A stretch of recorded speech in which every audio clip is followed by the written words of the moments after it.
All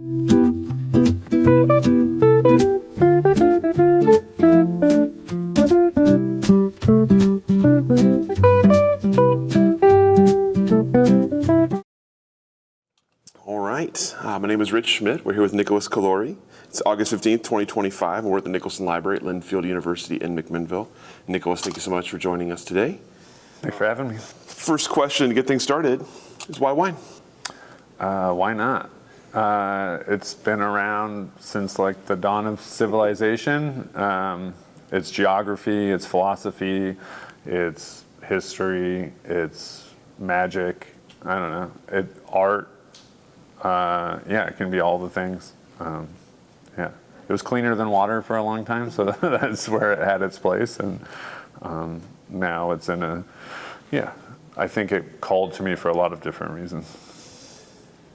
All right, so talk about life before wine a little bit. Tell us about where you were born and raised and kind of your early life. Yeah, I'm from Kirkland, Washington, home of Costco,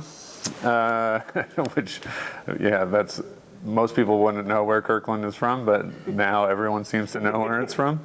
I grew up in the suburbs. We were kind of the relocated Italian family. Like most of our family is on the East Coast. My grandfather worked for Boeing, and that's how we kind of ended up there. With that, like having some Italian family, like the weddings and like the dinners, there was always wine at the table. Otherwise, not much of a drinking family. Eventually, by the time I was a freshman in high school, my mom had the opportunity to kind of purchase this restaurant that was in an interesting place. And she was a waitress there, or she was a manager. And yeah, she took over the restaurant in 2000. And that kind of began like this, that changed my life. So yeah, definitely. She took over the restaurant in 2000. She was a tenured restaurant professional. And this Italian restaurant was kind of the local Italian restaurant and just needed some help with management and getting it up to speed. And when they took it over, the next thing that happened that she didn't really plan was kind of this emergence of the domestic wine scene. So if you think of I was a kid, so I didn't know. Everything just seemed exciting and new. And in the 2000s, from 2000 to 2003, which was my high school years, I was bussing tables, host, and then eventually by the time I was 18, I could serve tables because you could open up a bottle of wine at the table. I couldn't pull the tap, but I could open a bottle of wine at the table. And then that's when it really kind of took off. And this wine list just kind of kept growing and growing. And it was Italian wine because we're an Italian restaurant, which of all the wines to start learning, that's probably one of the most difficult because every region has a grape varietal you can't pronounce. And you have to know the name of the city to know the grape varietal. So that was kind of fun when I was just starting to serve, was learning what a Barolo was or the different Valpolicella and how it had these 4 different iterations of it, and you would have to know what the 3 grapes were and what the process was to know what the 4 grapes were or the 4 wines were so that you could sell it to the table. And that made sense to me. It was selling something to get the guest checkup, and then plus they had a really good wine, and you didn't have to necessarily know what the wine tasted like to tell the story, and especially Italian wines, the story always helps. And the other half of the wine list was Washington wine. All these new wineries were kind of getting a lot of hype and fame. I mean, we had Chateau Saint Michel right behind us, right around the corner, but then you had kind of the development of DeLille, Betz, some of these iconic Washington brands that were established earlier but became more accessible, I think.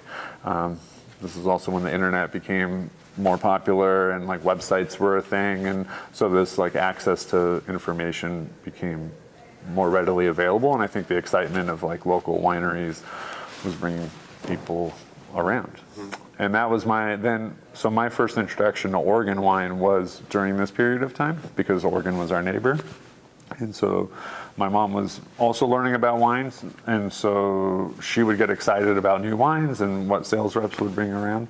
And one of my earliest memories with Oregon wine was 2 wineries. There was one in Umpqua Valley called Girardet, and we would do wine dinners with the family, and they were awesome. And then the other one was with Cal Erath, which was I was just a kid. I didn't even know. He just seemed like a cool guy, and I think I said something about Grateful Dead or something, and we connected, and I thought that was cool. I'm like, these winemakers are so cool. Like, what a great gig. And then I go to college, and I'm not really thinking about wine. I'm thinking about restaurants still, and like the goal was to like open up another restaurant and kind of stay with this family business. I really enjoyed hospitality, and it was all very exciting, and we were, it was a blast. But beer was my thing at this point. So this is 2003. This is hops. This is West Coast IPAs. This is bitter the better. I was in Bellingham. I went to Western Washington University, so Boundary Bay. And not to go on a tangent, but we're in this kind of period of time now where some of these old legacy brands are closing, which is really sad. Boundary Bay being one of them, not for like horrible reasons. It just seems like the owners have been doing it for a long time, and it's just kind of the end of an era. But Boundary Bay, IPA, and Scotch Ale were like my go-to beers. And when I graduated college, the second restaurant thing didn't work out. It was 2007, 2008. We know what some of us know. Some of us were alive for that. So the second restaurant didn't happen. I came back to the family restaurant, and I started the beer program. So beer was like my real first, I have the memories of this excitement of wine.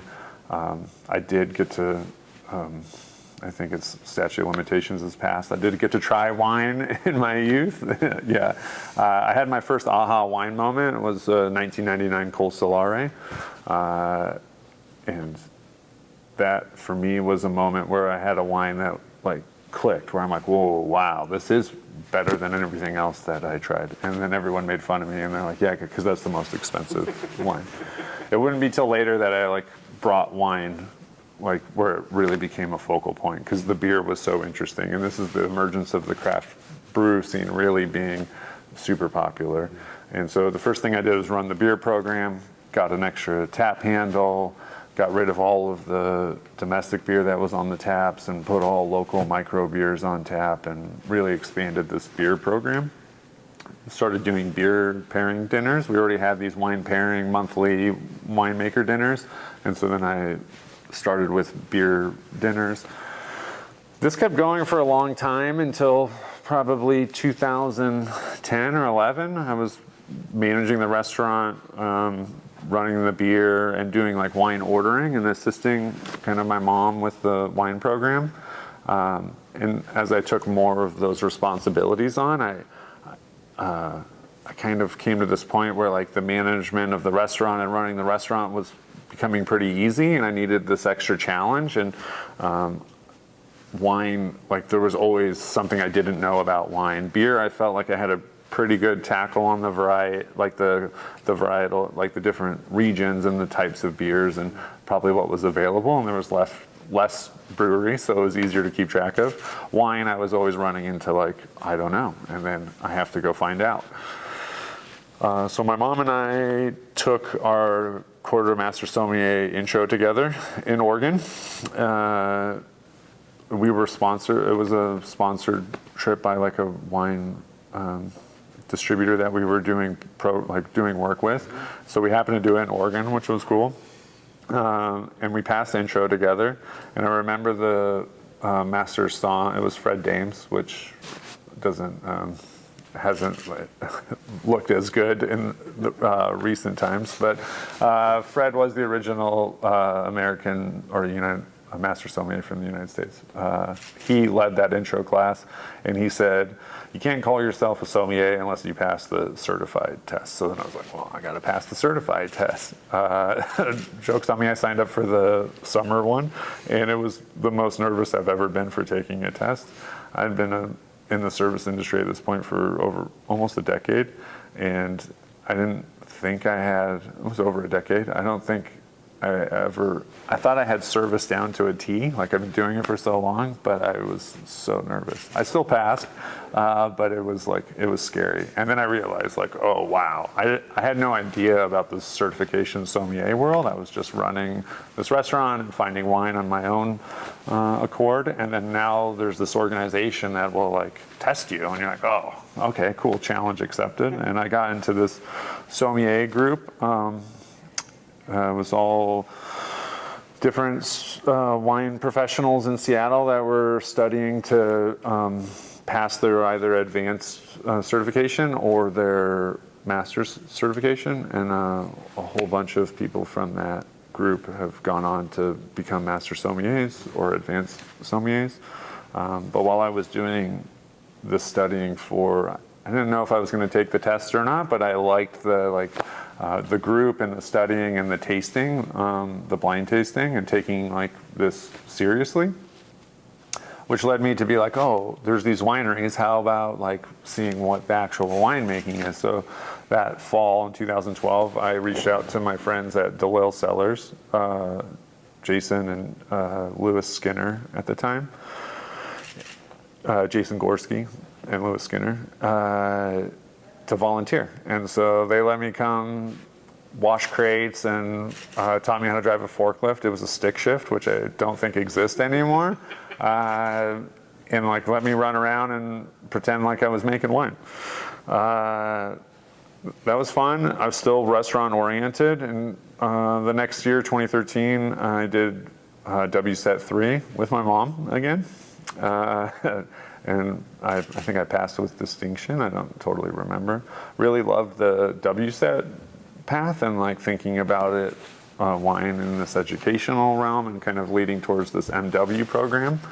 I knew who Bob Betz was, kind of a family friend, and his daughter Carmen was a regular at the restaurant. And Bob was Washington's like only, after David Lake passed away for a period, Bob was the only MW in Washington. So he was around, and like thinking about like that trajectory was really interesting.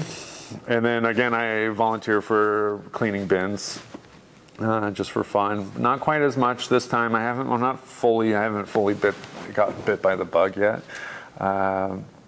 More studying, more restaurants, and then in 2015, I just like had this. It was like maybe early midlife crisis. I don't know. I had worked at the restaurant for 15 years. It was about half my life. The restaurant was packed. It's still packed. It's still there. But I just felt like I needed something new. And at this time, Lewis, who I mentioned earlier, who was at DeLille, had left to become the winemaker at Betz. And I had bugged him about doing like the full harvest experience. And the same time I went to the advanced Somm course in Texas, which is like the step before taking the advanced test, Lewis offered me a harvest position that would start in May. And I said, sign me up. And I got to work with Lewis and Betz over the summer, which included like blending trials, and which I think was like a real privilege and treat to be able, like most harvest internships start in September on, like you're cleaning the bin. I know this now. You're cleaning everything. You don't get to hang out at the blending table and taste the different barrel, like see that process until you've usually stayed at the winery longer. So I got to see this part, and then I got to do the hard part, and I was hooked. And so instantly I signed up for the next harvest. That first harvest, it was Lewis's first running the program in 2015, and it was crazy. Like 12-hour, it was the whole thing. 12-hour days, like cleaning and getting we had this basket press, like all the things that could happen happened. It was, and we made a bunch of really stellar wine.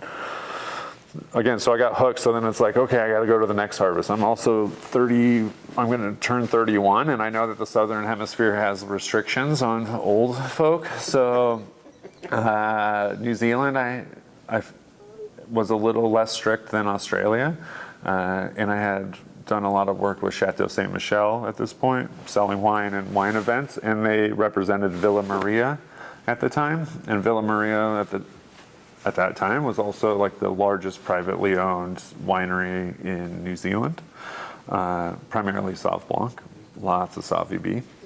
And so I used my connections to get a harvest position in New Zealand. And then I saw more Sauv Blanc come in dumpsters than I knew was possible.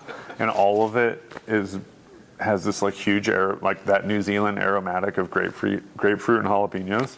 And I happened to not have to do Sauv Blanc. I was in the Pinot Noir production program, and I got to be a supervisor for like the Pinot program, which for Villa Maria was small, but I still have never fermented that much fruit as I did.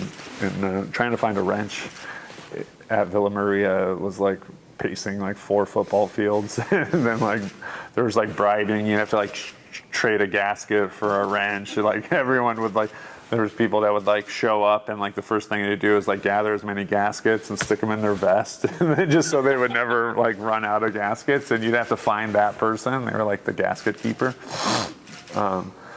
And then oddly, like once you do harvest, and like living in McMinnville, we always say like the wine world's a small world, and it very much is. I am friends with people that I've done harvests with internationally that I hadn't seen for years, and then you come around and then you run into these friends again, and it's pretty remarkable. So I guess there's new things about wine that you know, before it was like history, geography, all these things, and then like friendships, this other like crazy connection that if you're crazy enough to stay in wine, then like you're one of my crazy friends. So after Villa Maria, when I like left to make wine, I had this idea that I could make my own wine, but I didn't know how to make wine really yet. I also just wanted to keep learning how to make wine, so I made it a point to try to find wine brands that I really liked or that were doing something different. And so I went to California and worked for Flowers. I was really interested in kind of like native ferments and organic biodynamic at this point, and so this felt like a really great opportunity. And I got to work with Chantal. She was awesome. That team was great, and I got to meet again a whole bunch of rad people, and it kind of set me up for the next Southern Hemisphere, because I knew I wanted to get back to the Southern Hemisphere, and I felt working in the wine industry on the West Coast, it's important, I think, to learn Spanish, and so I felt moving to trying to do a South American harvest would like help improve my language skills. The joke's on me. I chose Chile, and Chile speaks one of the most difficult Spanish in the world. But thankfully, they're patient and they're fun.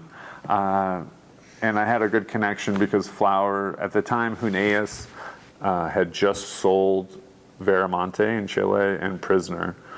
So Huneeus owns Flowers, Contessa, and at the time, Prisoner and Veramonte in Chile, and they had just sold those. But they had this relationship with Veramonte, so I was able to get down to Veramonte, and that would be the next year, but our winter, their summer, and it was a long harvest. It was like 5 months. We were in Casablanca, which kind of grew a lot of it of everything, but they also owned property in Colchagua Valley, and so then we had Cabernet and stuff coming from there as well. It was awesome. We had our table was Italian, Argentinian, Spanish, and Chilean, all speaking Spanish with their different accents, and I would just sit there immersed in the conversation and the pisco. And the highlight of this trip was learning enough Spanish to pretend to get by, or at least to communicate better. But I also found a dog. So on census day, all Chileans have to be at and at least this was what we experienced, and what happened there is that they don't go to work, they stay at home to be counted. This dog didn't want to be counted. We showed up, and so we're international, so we go to work that day because we don't have to be counted. And we showed up, and there was this puppy sitting outside, wet, fleas, the whole 9 yards. And we rescued her as a team. We like cleaned her up, got her to the vet, did all the things. And then after 3 days, she's about 10 pounds. She passed like all the tests. And I was like, okay, well, I guess you're coming home. So then I found a way to bring the dog home. And so she's been my cellar pup like ever since. She didn't go to France with me. Anyway, so that's the Chilean. I can't not talk about my dog, Mayonesa. Oh, her name is Mayonesa. It's Spanish for mayonnaise. In Chile, they have street dogs everywhere. They also put so much mayonnaise on everything, and I don't care for mayonnaise, so it was kind of a joke to name her Mayonesa.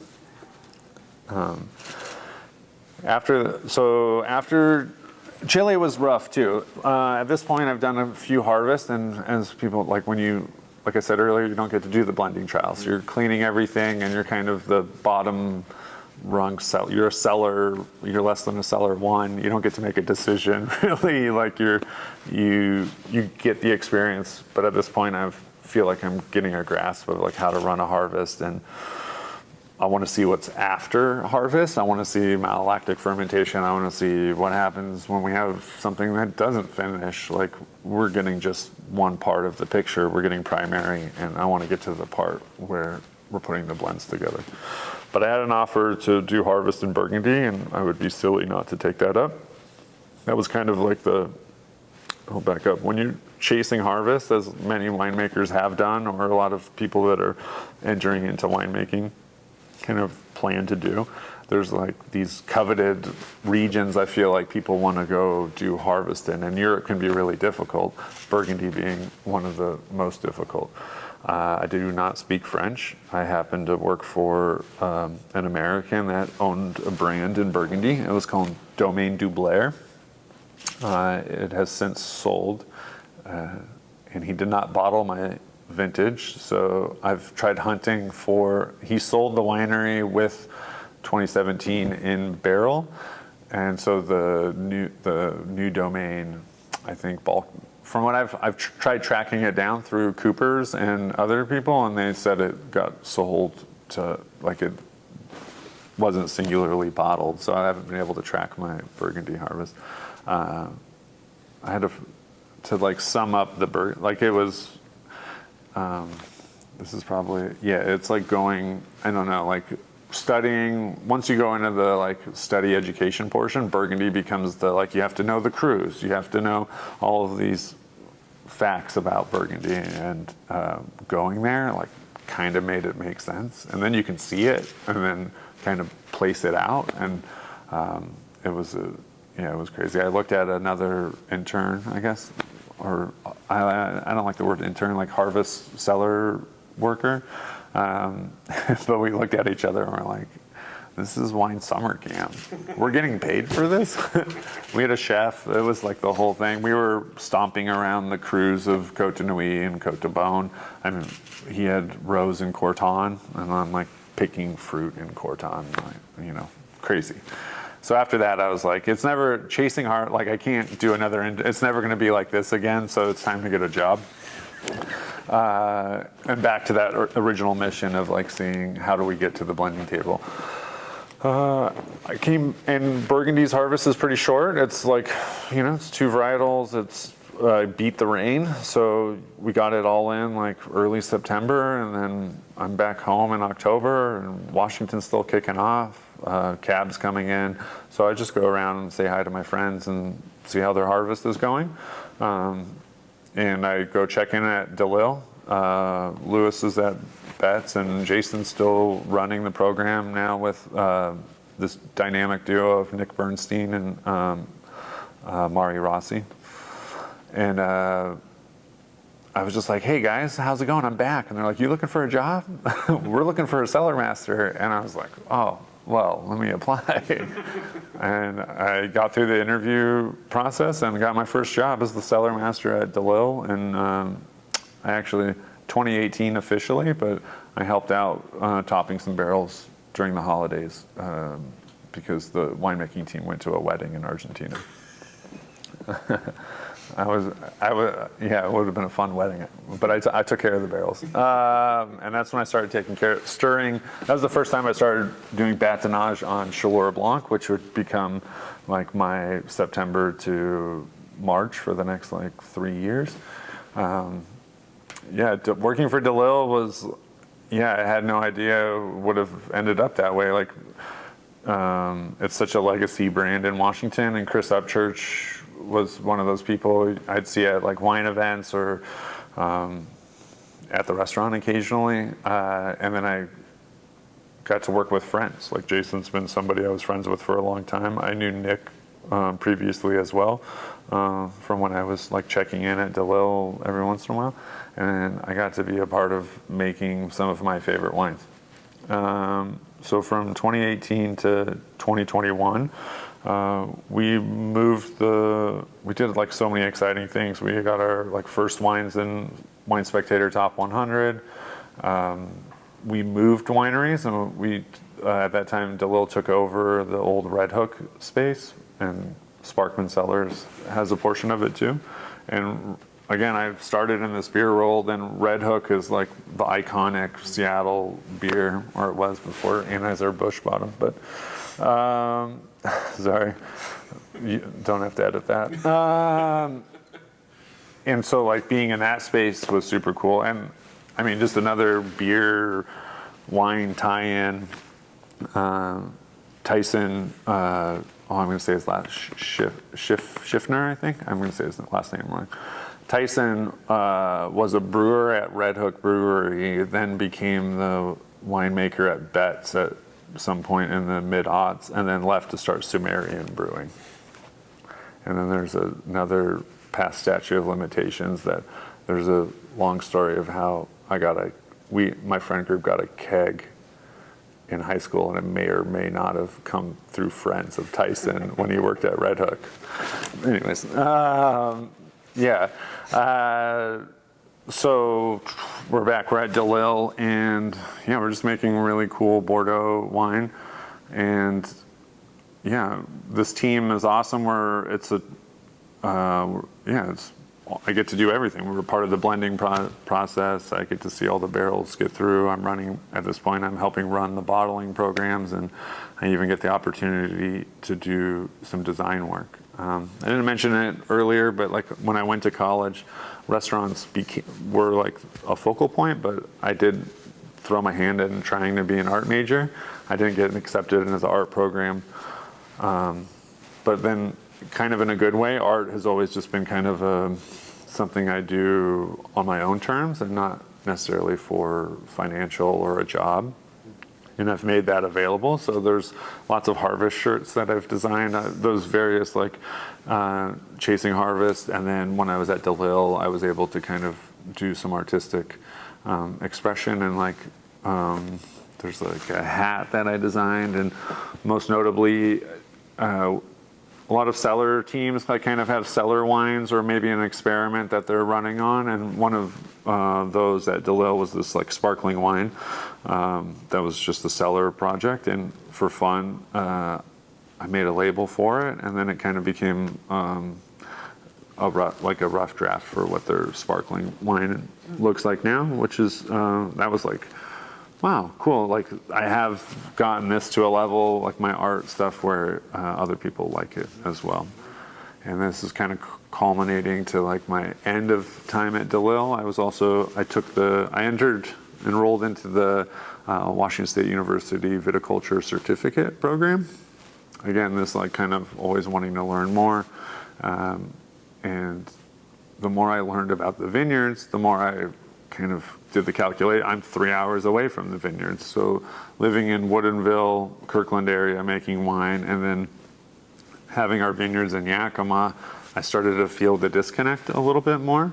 Granted, the DeLille, like our program, we made quite a few trips out to Yakima, and maybe that was part of the problem too, is the 3 hour drive there and back. 3 hours there, 3 hours back, and we would do those runs in a day.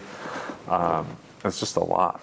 So I started contemplating like what would be next, like where could I take this? And the more I thought about it,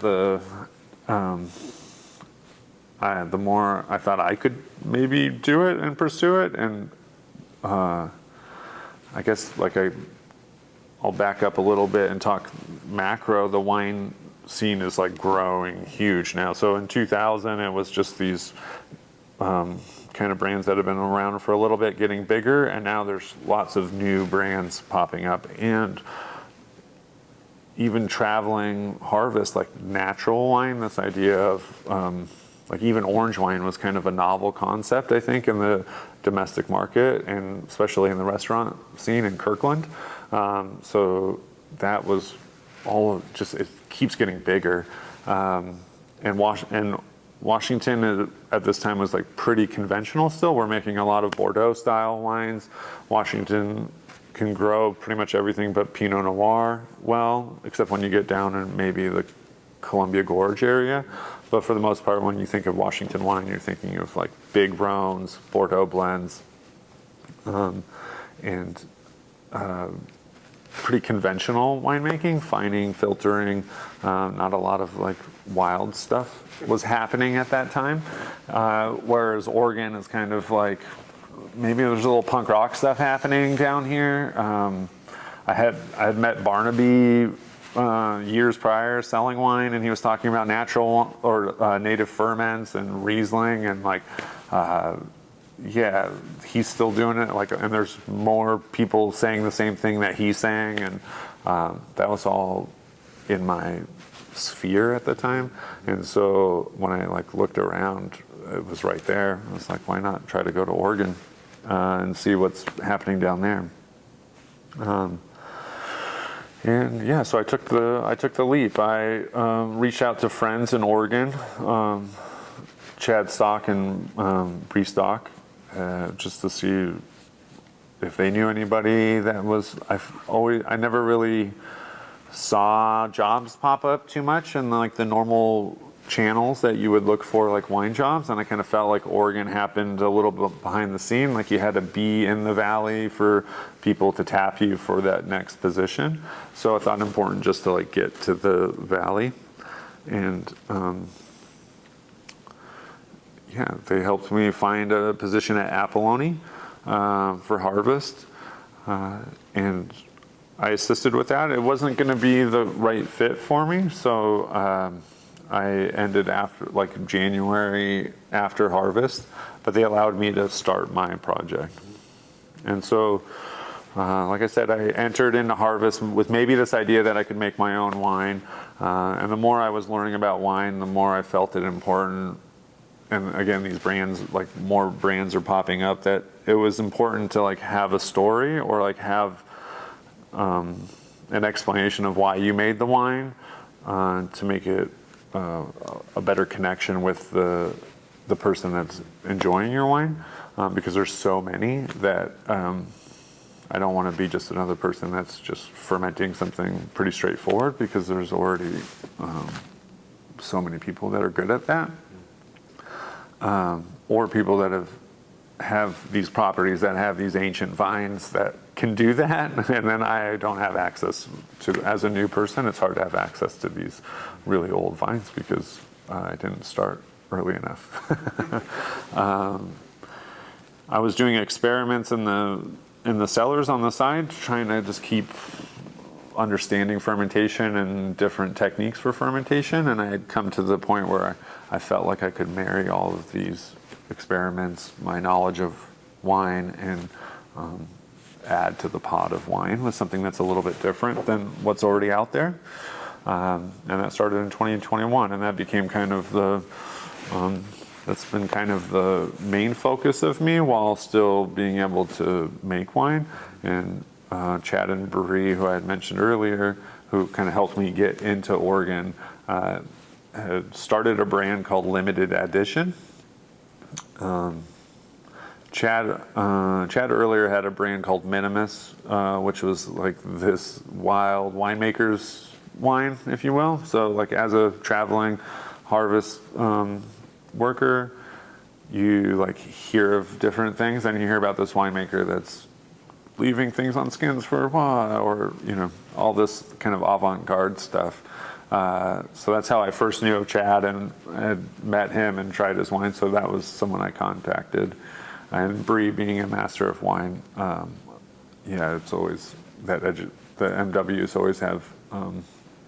They're easy to talk to and fun to talk to because you always learn something wild. And they started, Minimus had ended, and they started this brand limited edition together, which kind of looks at the Willamette Valley specifically in a more broader scope, which super interested me.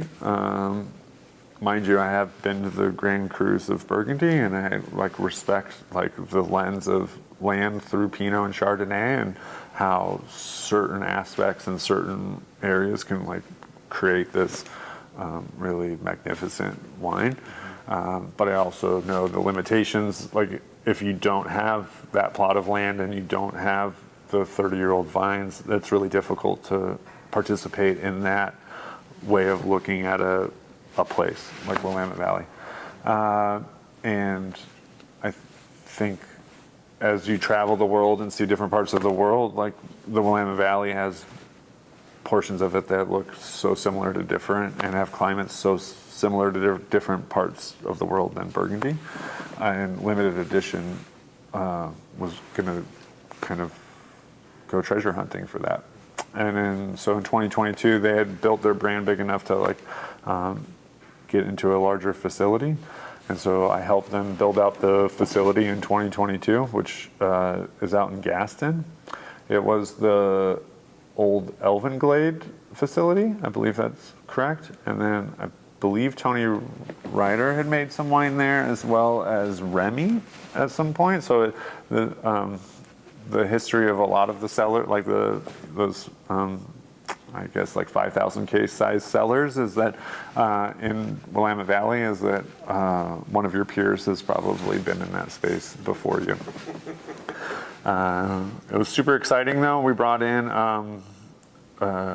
also, much like Willamette Valley, which is a little bit different than I think my experience in Washington, was that a lot of cellars have multiple wineries or brands or winemakers maybe starting or working their small project in. And we made our space collaborative like that. And Statera made wine with us, who I believe you've interviewed, Meredith. She's one of my favorite humans. And then also another small brand, and we were making wines for clients as well, which are in Dundee, and then a new project. It's this new vineyard in Yamhill area called Consanitas that Bree and Chad had helped pick out unique clones for planting in that same spirit of discovering what the Willamette Valley can really do well beyond just Pinot and Chardonnay. And so, and so I was able to help facilitate that space. We haven't used packaged yeast in that space since we took it over. It was vacant for quite a few years too. It's been a really cool project, seeing all these different awesome grape varietals, and then supporting the organic and biodynamic farming practices, and just everybody that's doing good work here. And that takes us to, I was working in the cellar managing this space, and then in this year, 2024, September, I released my first vintage, which was 2021. It's quite a story. Yeah, I think I got most of it. All right. I got one. I have to say, because in 2021, my greatest callback was we did all those wine dinners, and I forgot to mention another important Oregon winemaker, Rich Cushman, out in the Columbia Valley, Viento Wines. He did a bunch of cool Italian grapes, so a perfect fit for these wine dinners at Cafe Veloce. Fast forward. This is 2003, 2004. Fast forward to 2021. I'm waiting for a fruit receival at 8 o'clock at night from a vineyard in Columbia Gorge, and whose delivering it is Joe Cushman, and I'm like, oh, are you related to Rich? And I'm like, oh man, I know your dad from like this many years ago. So again, wine world is a small world. Yeah. That's amazing. Yeah. All right, I'm gonna back up and ask some questions about kind of some steps along the way. So I'm curious about early on when you're getting into wine, you start doing kind of the harvest chase. Tell me about the work itself. You mentioned obviously being kind of low rung. You know, you're not making a lot of decisions. You're not doing a lot of really fun stuff. What keeps you excited about the work? What was the draw for you to keep going?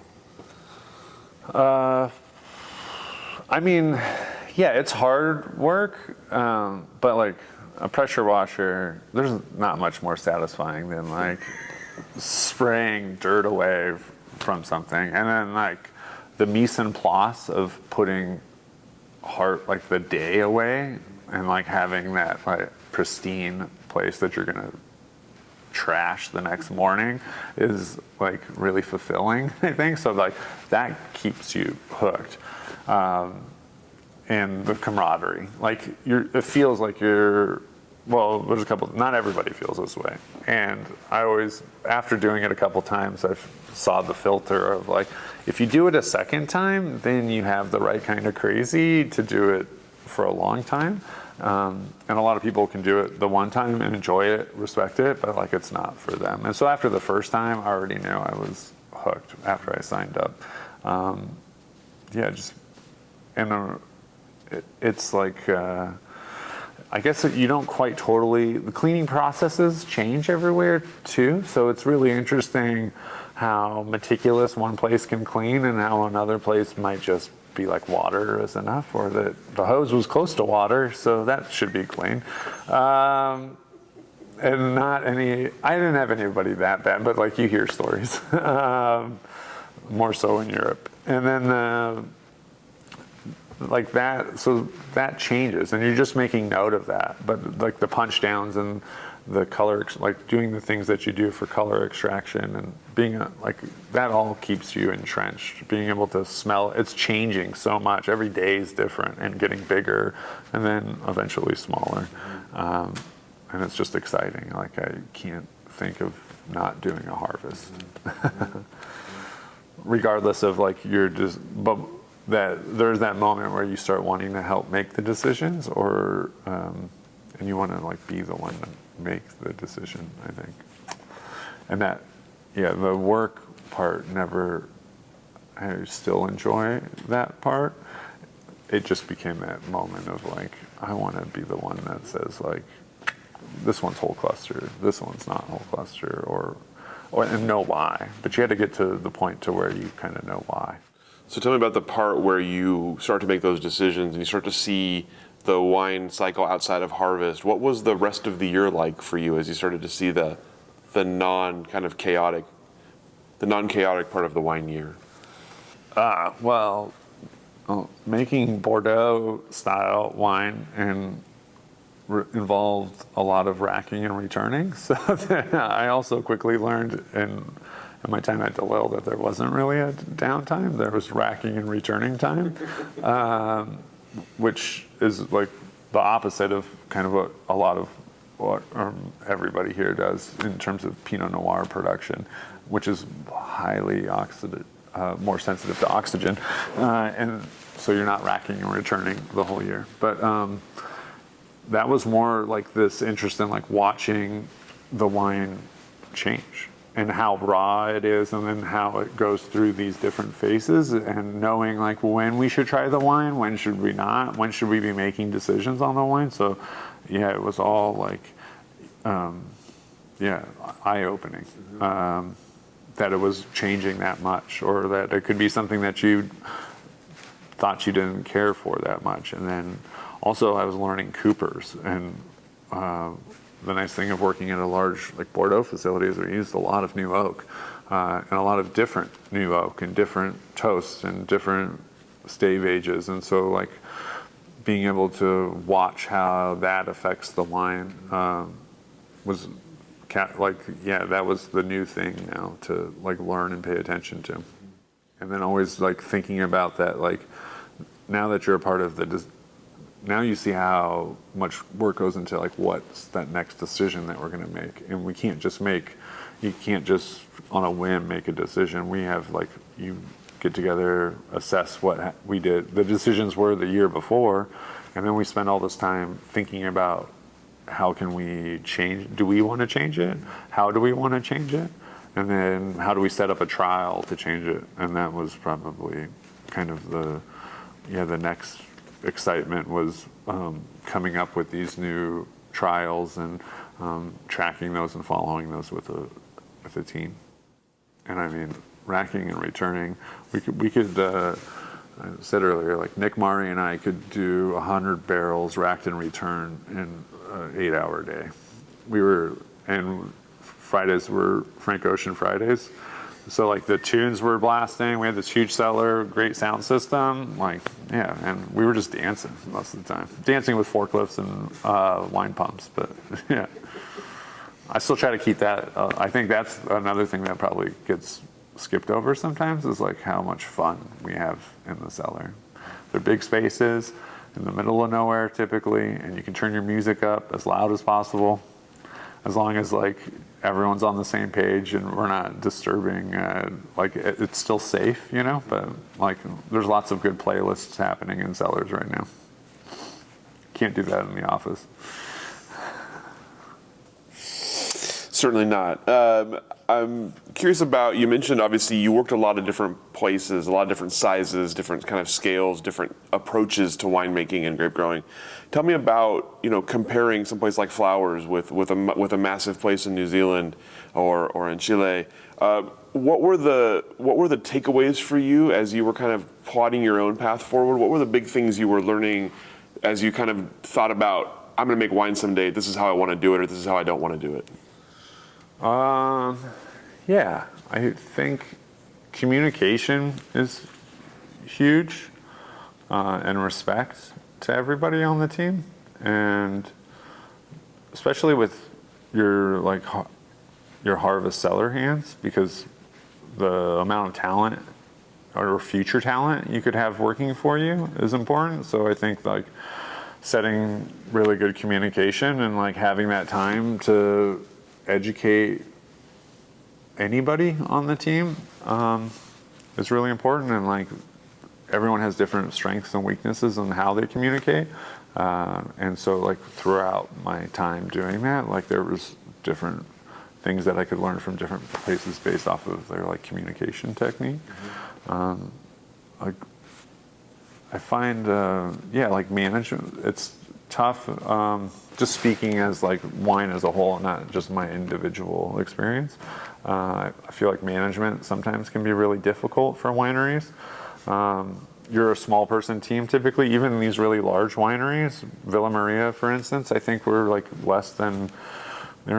we did 21,000 tons that harvest, and my numbers could be off a little bit, but they're like full-time staff was like less than 20, and they went to 80 harvest cellar workers.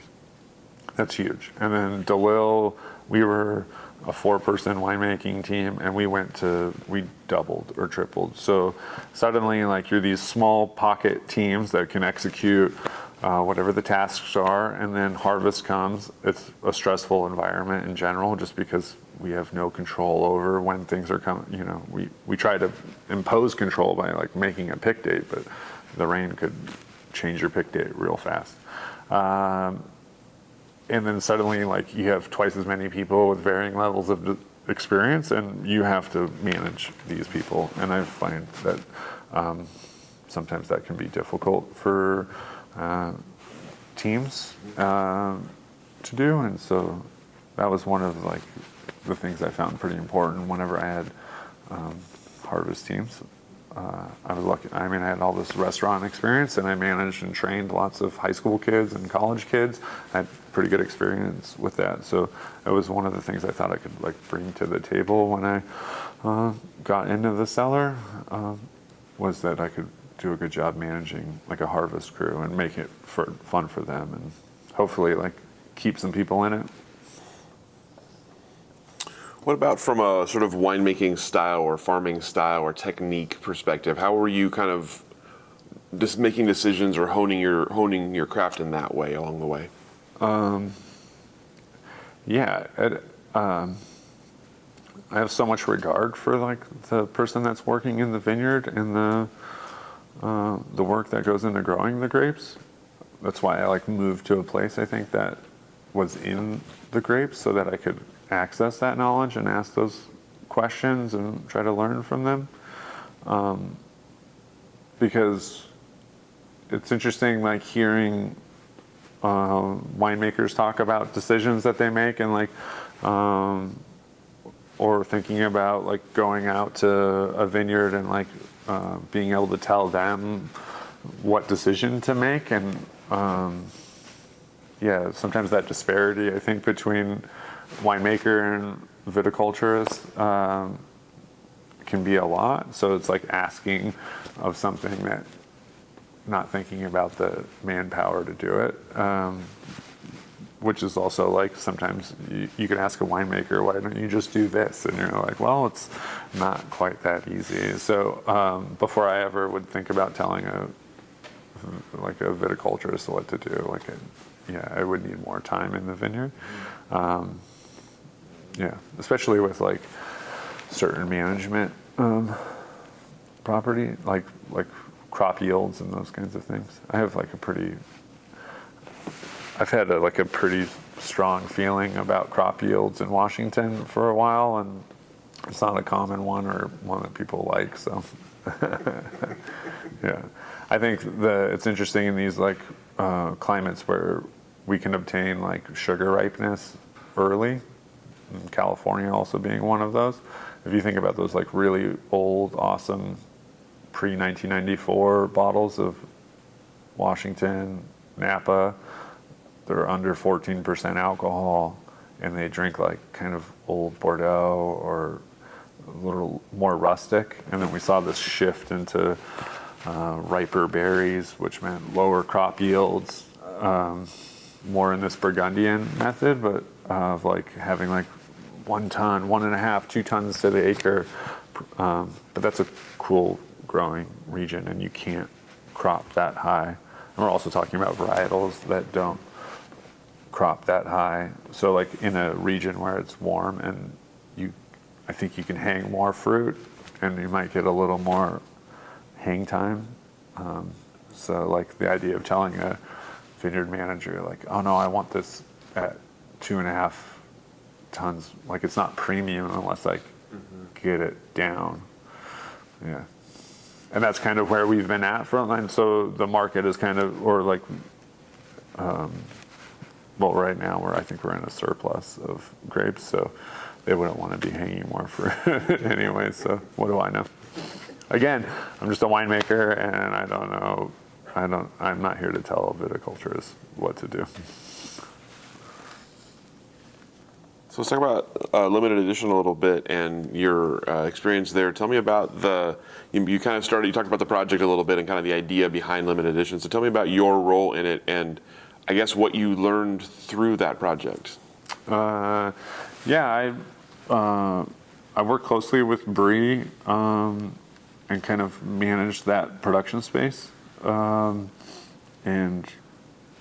I learned so much about native, like just running native ferments, and I've done native before, I think, but like across this many different grapes, they're like all so unique and do different things. And then also working with Bree, there was and Chad, there's this like pushing of boundaries, I guess, and like not like needing the perfect grape to make a great wine. I think one of my favorite wines we made is the Chenin, which we like for it to be the really good vintage of the Chenin, we needed botrytis on it, right? So just certain, like not being scared, not being precious, and like finding, that the source of the grapes are good. We're supporting farmers and people that are like using sustainable practices in organic farming, and we find that that helps a lot with the ferments. And then just like a lot of TLC, like one of the things of like not using, knowing that you're not going to filter it at the end of the day, it means like you can't get away with as many other things. We're not using enzymes for color or any of this other, like we're not manipulating in that way. We're manipulating, if we did, it's with like some technique maybe. We made some like really creative wines as well that don't fall within a spectrum of traditional winemaking, where we, Bree had a client that wanted a wine of a certain color, and so we found a way to make that color by, soaking Claret, Pinot Blanc, squeezed white juice, and macerating that on Dolcetto skins that we press for rosé for the amount of time to get the color, and then finishing that out, and then now you have a wine. I don't know what category that goes into. So there was like fun stuff like that happening as well. And again, like there was all these other amazing people making wine. As it started, it was my second year of like really living in the Willamette Valley, and I got to hang out with Luke and Meredith and meet Nathan from Johan, and like so now my friend and Ross from Maloof, and like all these like all the people I've tried your wine, and now we're friends. So it was pretty just an awesome time of like kind of growth happening for a bunch of people. So let's talk about your brand. You mentioned obviously it was a kind of a long gestating idea for yourself. As you went out to set out to make your wine and start your brand, what was important about it for you? What were the kind of the key factors in the both the wine itself and sort of the presentation? When I was thinking about how I would start my brand, I knew that I wanted to do, again, decision making. I wanted to make all the decisions. I also felt confident that like I could design the label that I wanted and the packaging and kind of tell this whole story in one. And what I wanted to do was take like all that kind of world wine knowledge from like that pursuit of certifications, and then winemaking, actual physical winemaking knowledge, and marry the two. And I thought I could do that in this blending of art and wine, because a lot of us winemakers kind of wax poetically about like wine in this like artistic way, and I wanted to bridge that gap a little bit, and for myself. And not to say I'm the first to do this, but this is how I approach this project, and I wanted to do it in a way that like I could control it. So it's a super small project, because Secus, the name.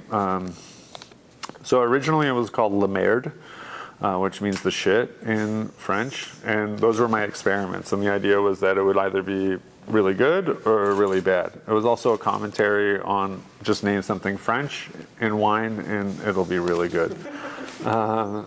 I had enough of my peers tell me you'll know, like they weren't taking it seriously, and then when they tried some of my experiments, they're like, "Oh, this is actually pretty good." And I'm like, "Well, yeah." And they're like, "Well, I'm not taking you seriously with the name." So I went for Latin, and secus means to the contrary, and that's kind of this basis in which I'm looking at, like my art is expressing when I make the wine or design the packaging. So my first year in 21, I did two wines that were kind of two grapes that were pivotal in my wine journey. And in themselves are kind of controversy. You either love or hate Riesling, or you love or hate Syrah. I personally love them. And so what I wanted to do is, with the Riesling, I wanted to look at it and show that it's not what people think it is. And so that's my first white, which is RMDR, which is a reminder things aren't what they seem.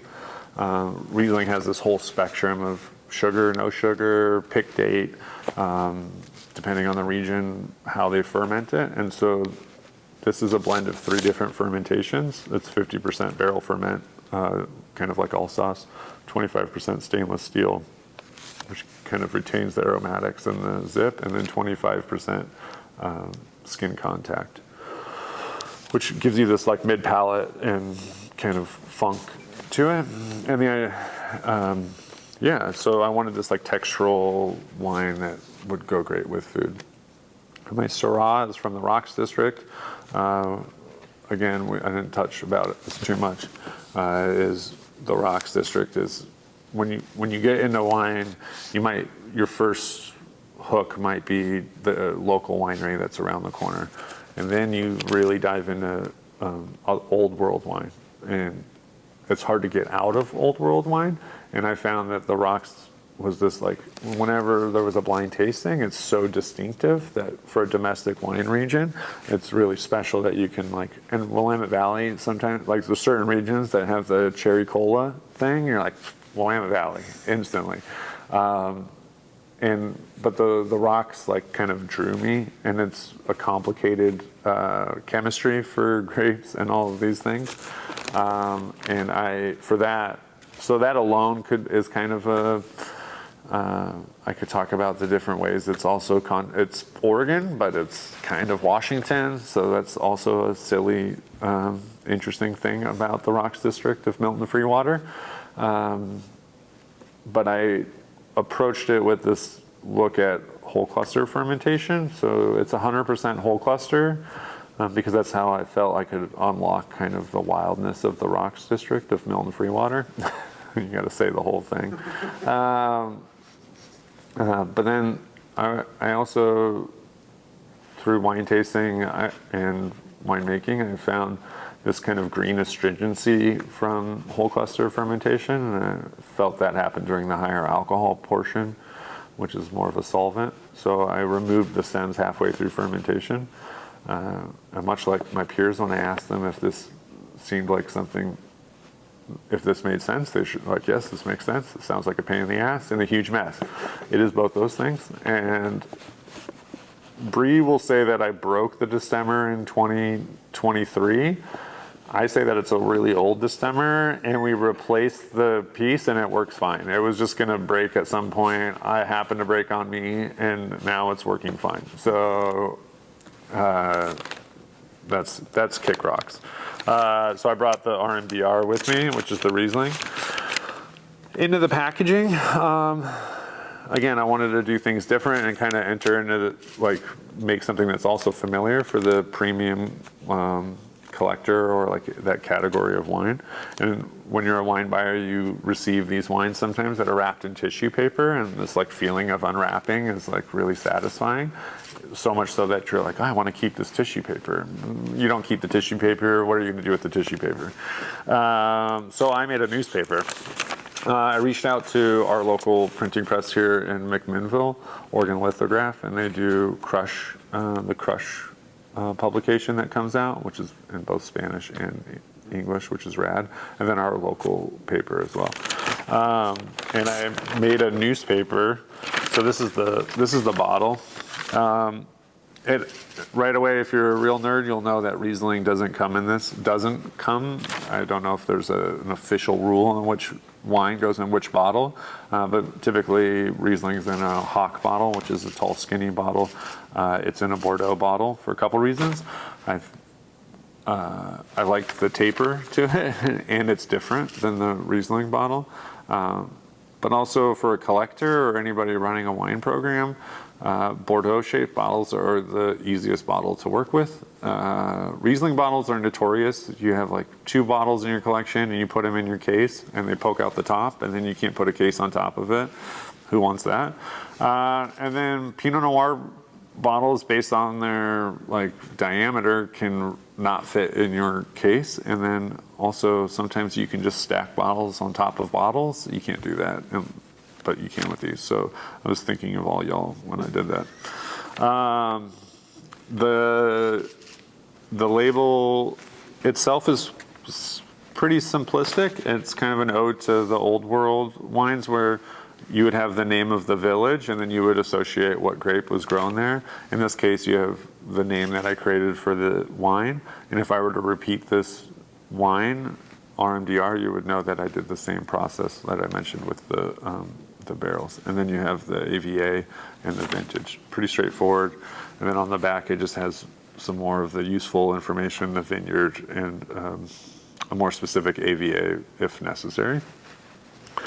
And then the newspaper is like basically more space. As you can see, I can talk a lot, so I couldn't fit that all on the back of the wine label, and so then I wrote the newspaper. The redaction is from my partner. She has a much better command of the English language, and she's quickly becoming a better winemaker than me. She's currently at Lingua Franca, just crushing it. Yeah, so she did all the redaction, and I really liked how the redaction looked. It kind of creates a pattern, so I've kept that. And even after you read everything I had to say about my wine, you would probably think this is as useful as the tissue paper. So to add value, I drew a full moon calendar on the back of it. Not that I think full moons are just an interesting way to keep time, and I was thinking of things that I could provide somebody that they might find interesting or collect. And I didn't come up with these names. Indigenous people have used names for the full moons for hundreds of years. I use a land acknowledgement. This isn't my information, and to the local tribe. But this is an amalgamation of multiple different tribes had different names for different full moons, and I did use some that kind of work with wine a little bit more. Oak isn't a common full moon in the Western tribes, but it is signify the time that we kind of move wine into the barrel in December.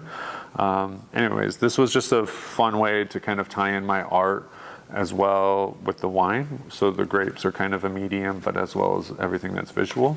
And a lot of times when you have a nice bottle of wine, you don't know the right time to open it. So this gives you something else that you can enjoy from me. Or after you open the bottle of wine, bottle trophies aren't everybody's thing, but who doesn't like a calendar, you know? A nice one-page calendar, you don't have to remember to flip the page. And so 21, I just released my wine from my second vintage, which the TTB did not like the original name for. It was called Etor Etok. It was an experiment I did in 2019. The idea was, well, if we can do 95% Syrah and 5% Viognier, why can't we do 95% Viognier, 5% Syrah? And so I started that in 2022. So 2019 I did as an experiment. 2022 I brought it to a full scale. It's 95% Viognier with 5% Syrah, 14 days on skins, about 12 months in barrel. It's super aromatic with the Viognier, and a little bit of Syrah gives it this sunset color. It's really exciting. There's another local winery that's doing the same thing, which I found out later. But I thought I was clever, and I would call it Etor Etok, which is Côte Rôtie backwards. So Côte Rôtie is the region in France that you're allowed to grow 95% Syrah with 5% Viognier. And the person that was working that day saw how clever I was and said I could not call it Côte Rôtie backwards. I guess in a mirror they might mistake it for a Syrah, even though it's clearly an orange wine. So the name of the wine is called Non Contrôlé, which is kind of a play off of not having the control for the name, but also Contrôlé as an AOC, which is, so sometimes how I'm looking at something differently, it might be a little on the nerd spectrum, but at the end, I'm still making the foundation of a quality wine that I think people would recognize. But then I have these extra Easter eggs for the that wine nerd that's hey, that's the wrong bottle, and I know, I know it's the wrong bottle. That's the intention. Or what does a wrong bottle mean? It's like a free jazz approach to naming and bottling. Yeah, kind of. It's all it's all a look at that vintage, and then kind of what I've kind of been saying is I use low intervention kind kind of philosophy in terms of like fermentation and no finding, no filtering. I'm not like adding chemistry, like with chemistry in regards to chemistry, but it's high manipulation. Like I'm doing something with an intention, with the idea of, like I have a result, an intentional result. And so I can't say like I'm not adding the yeast or doing these things because I want the grapes to express exactly where they're from. I'm being, I want the color blue, but I'm going to paint it the way that I want to paint it. So tell me how you have been selling wine and been around wine for a long time. How is it different now when it's your wine? Oh, it's so hard. Yeah, selling. I kind of had this dream that it would be like everyone would be ready to buy my wine when I released it. And then I've had a lot of support from like friends, family, and like all the people that have kind of followed me from my wine career from the restaurants to now. So I say that like jokingly, but I know it's hard for a lot of people right now to sell wine. We're in this like interesting post-COVID alcoholism moment in wine. I say that loosely, but we saw this increase in consumption during COVID and then 2021. I also, like I was saying, that like growth in the wine. I think that development of this idea of natural wine, we still don't even really have a definition for it or who gets to participate in it, but it developed as a thing. It also brought along a whole ton of wine brands and winemakers, and so many people I think new to winemaking that just created a brand. And so the market got saturated with a lot of, I don't know, like not great wine, to put it lightly. And so we're in this like moment where I think like we have to be patient, and you have to like stay true to why we're in wine, and stay true to the wine that you're making, and make sure that you're making really great wine with like intention. And the people that recognize really, like, people are still drinking wine. I still see wine at the dinner table. I'm still drinking wine. My friends are still drinking wine. So we may have seen like some consumption go down, and we saw a saturated market that now people are going more towards those trusted brands, or perhaps the ones that they've always trusted, and they're not experimenting with new as much. And we just have to like take some time, and like you just have to kind of be patient, I think, and continue to like make yourself available.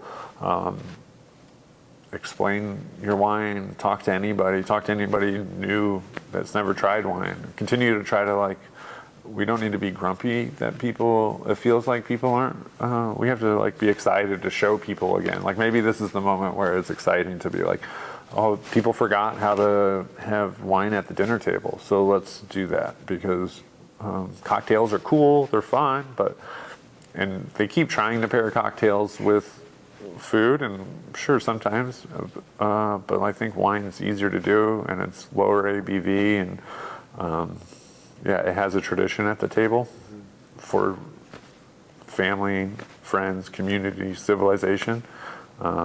So I think there's hope there for that. You talked about having a story and having that be a very important part of presenting. So tell me about, as you're putting your wine in front of people, as you're introducing people to yourself, to your brand, what are the most important parts of the story for you, and what do you find has like resonates with people? I'm learning. I have a lot of stories, and I don't know if I've been able to get it all in the like brief time I have with pouring. I think talking about the wine is because there's so much that goes into each bottle of wine, I need to maybe not get hung up on like all the stories that got me to making this wine. And just talking about how I made the wine is usually interesting enough and captivating. And then once I get the wine in the glass, they're drinking really well right now. So that usually helps. and building that relationship. So again, communication, starting the relationship. I've had some ease getting into Seattle, which probably a lot of my peers have a harder time with, and that's just because of where I grew up and the community that I was a part of and and am still a part of.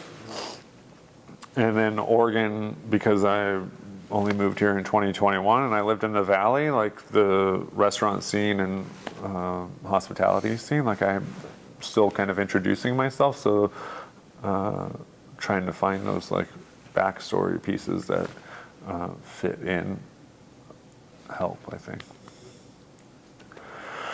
And it really helps like that I've worked with limited edition as long as I have, that Brie, like, yeah, everybody in Oregon wine kind of knows or thinks Brie in one way. So it's fun to talk about also what we were doing at limited edition or pour them some kind of fun thing as well there. Or talk about any of the other friends. The one cool thing about the Oregon scene is like everybody is like kind of really deeply connected to a winemaker, and that's maybe a tough thing, is that I'm not trying to kick a friend off of a list, so I'm also just like kind of making new friends and making those connections of like, oh, you know so-and-so because I see the wine on the list, and that's somebody I know from this other thing. So I'm just like, again, being patient and like making new friends in Oregon, and it gets me to the city more often, which has been fun, except for the traffic part. There's always traffic going into Portland. I mean, Seattle's bad, but like we have a window where it's not too bad. Portland, it's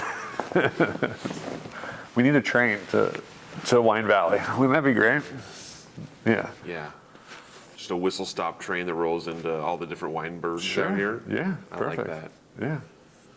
Let's look ahead for you a little bit. Tell me about what's next for you personally, professionally. What is on your horizon that you're excited about? Well, bottling. Bottling, and then I have some wines in the bank. So like taking my time with building the brand is like I kind of did these trials earlier at a small scale, and like I have some that I really want to see to scale. So like I still have some pieces that I want to make, and I have stuff coming out, and I really focused on kind of, like I said, getting out there and sharing my wine with people, ideally just kind of pouring wine for people, pouring my wine and telling my story and kind of being able to see where that goes, and then helping friends whenever I can. It's also the other joy of being, like, everyone always kind of needs some help. Sometimes it's in the vineyard, sometimes it's in a cellar. Yeah. All right, last question for you. Tell us about your tattoos. Oh no. So in 2016, I love pizza. I love pizza so much. I got a heart tattoo. I drew all my tattoos. And my mom bought a second restaurant in 2016, and it was a pizza place, and I think it was her trying to get me back into the restaurant. She won't say that. Now I'm saying it publicly. It didn't work. I stayed in wine. And then I have a slew of other tattoos. This side is an ode to mountains and ski resorts. I broke my collarbone at 1 year, and then I broke my arm in half the next year. And so when I turned 18, I got a cool snowflake tattoo with a blood drop. And it was like my homage to the mountain, that things happen in threes. So I was like, I'll hurt myself with the needle, right, before I go ski this year. It's worked. And that just kind of grew for all of my snowboarding. I guess I didn't add that part when I was looking at wine regions. Like, the other really important part is I have to be able to snowboard. In Eastern Washington, White Pass is pretty good from Yakima, but Mount Hood's better, and Mount Hood's 2 hours. That's not bad at all. And I've also been a part of in the winter, I've ran the warming hut, the historic warming hut. It's a lodge that was built in 1936 at Skiebel, and I sell auto sausages and German beer, again, beer. And it's a sweet gig. And so I don't have a warming hut tattoo yet, but it's probably due. I'll have to talk to my partner first. And then, actually, this tattoo is the first drawing of my logo for the brand. This is my wine tattoo. I think a lot of winemakers have wine tattoos, and this is kind of something I created that's kind of similar to the sacrament. So I remember seeing a mural of the sacrament, which was like a cup with a circle with a cross in it. And then I've always kind of thought about wine magic and these things. So this is a kylix, which is a Greek vessel for, it's like the root word for a chalice. And so it's like that initial vessel for drinking wine. And then combining that, and then everything is in the Fibonacci sequence, which is the like golden ratio, which is like kind of the natural algorithm, I guess. Or one of, there's actually so many different of these like infinite patterns. And so like the kylix is broken up or created out of the Fibonacci, and then the circle is broken out of it. I don't use the circle, but the kylix is part of it, which is this kind of idea of, I've always thought like one day making a wine kind of with the Fibonacci sequence, where like you can't touch it until it's complicated. Well, you have to expand on that a little bit more. Well, so it's like A plus B equals C, B plus C equals D. So then that time gets elongated. So then it's like, how do I do a punch down? And then I do punch down, 12 hours later do a punch down. And then 12 hours plus, what are the key components that I separate time spent? I don't know. That's like, I'm racking my brain to think about how I would apply that. In terms of like making winemaking decisions, movements, touches. Like, after you rack to barrel, then do you bottle? Like what time frame do you chunk up so that's what keeps me up at night. As long as it's normal stuff like that. And taxes. That's fair. and text from the TTB. Yeah. Sure. All right. That's all the questions I have for you. Anything I didn't ask that I should have? Anything we didn't talk about that you wanted to talk about? Probably talked plenty. I hope I covered most of it. We appreciate you talking plenty. Thank you so much for taking the time to share your story with us, sharing the wine with us, and all of that. And we're going to let you off the hook. Thank you. Thank you. Yeah.